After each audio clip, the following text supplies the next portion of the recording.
कैसे हैं प्यारे बच्चों। मैं उम्मीद करती हूँ आप सब अच्छे होंगे, सेहतमंद होंगे, अच्छे से अपनी पढ़ाई कर रहे होंगे।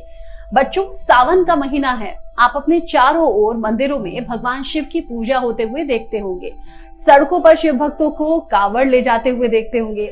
लेकिन क्या आपने कभी सोचा है कि भगवान शिव को आखिर सावन का महीना क्यों सबसे ज्यादा पसंद है? क्यों भगवान शिव को जलाभिषेक किया जाता है और भगवान महादेव को नीलकंठ क्यों कहा जाता है? बच्चों, उसके पीछे कुछ पौराणिक कथाएं हैं जो हमें जरूर जाननी चाहिए। तो आज मैं आपको वही कहानियां सुनाने जा रही हूँ। सुनना चाहेंगे ना आप? चलिए शुरू करते हैं भगवान शिव और सावन से जुड़ी ये कहानी।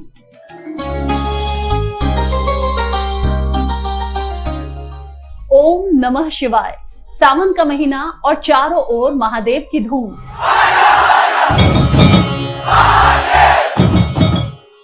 हर गली चौराहे पर बोल बम के जयकारे।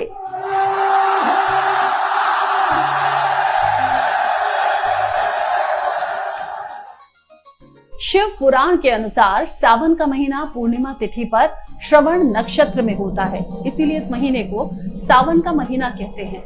मान्यता है कि सावन के महीने में आने वाले सोमवार में व्रत रखते हैं और व्रत रखने से शिव जी की अति कृपा प्राप्त होती है। असल में देवों के देव महादेव को सावन का महीना ज्यादा प्रिय है। पौराणिक कथाओं के अनुसार एक बार ब्रह्मा जी के पुत्र सनत कुमारों ने शिव जी से प्रश्न किया, हे भगवान, आपको सावन का महीना इतना प्रिय क्यों है? तब भगवान शिव ने उन्हें एक कहानी सुनाई जो उनके विवाह से जुड़ी थी। बात भगवान शिव और माता पार्वती के विवाह के दौरान की थी। असल में राजा दक्ष के यज्ञ में आत्मदाह करने के बाद माता सती का दूसरा जन्म माता पार्वती के रूप में हुआ। माता पार्वती ने शिव जी को पाने के लिए कठोर तपस्या शुरू की। माता पार्वती के तप से प्रसन्न होकर भगवान शिव ने माता पार्वती को दर्शन दिए। तब माता पार्वती ने भगवान शिव के सामने उनसे विवाह करने की बात कही। धार्मिक ग्रंथों के मुताबिक वो सावन का ही महीना था जब भगवान शिव ने माता पार्वती से विवाह किया था। इसीलिए सावन का महीना शिव जी को सबसे ज्यादा प्रिय है।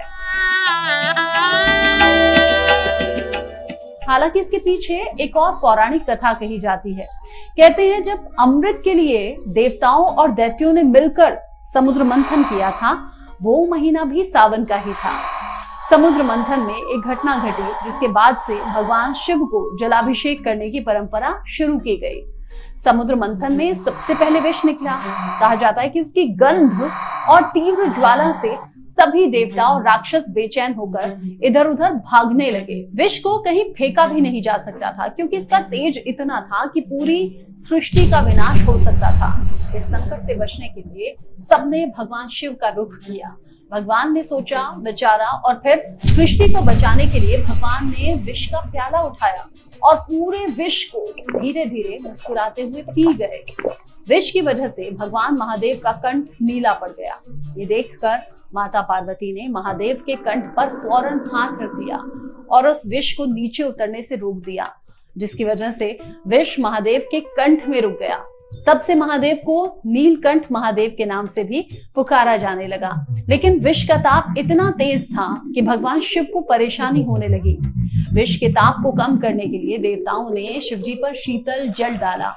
ऐसा करने से शिव जी को आराम मिला और वो खूब प्रसन्न हुए। तभी से भगवान शिव को जलाभिषेक करने की परंपरा शुरू हुई। माना जाता है कि सावन के महीने में जलाभिषेक करने से भगवान शिव बहुत प्रसन्न होते हैं।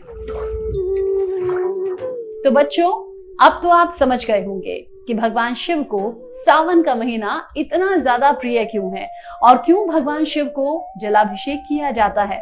मैं उम्मीद करती हूँ ये वीडियो आपको जरूर पसंद आई होगी। मैं आपसे फिर मिलूंगी सावन से जुड़ी एक और अनोखी कहानी के साथ। तब तक आप पढ़ते रहिए, अपना ख्याल रखिए।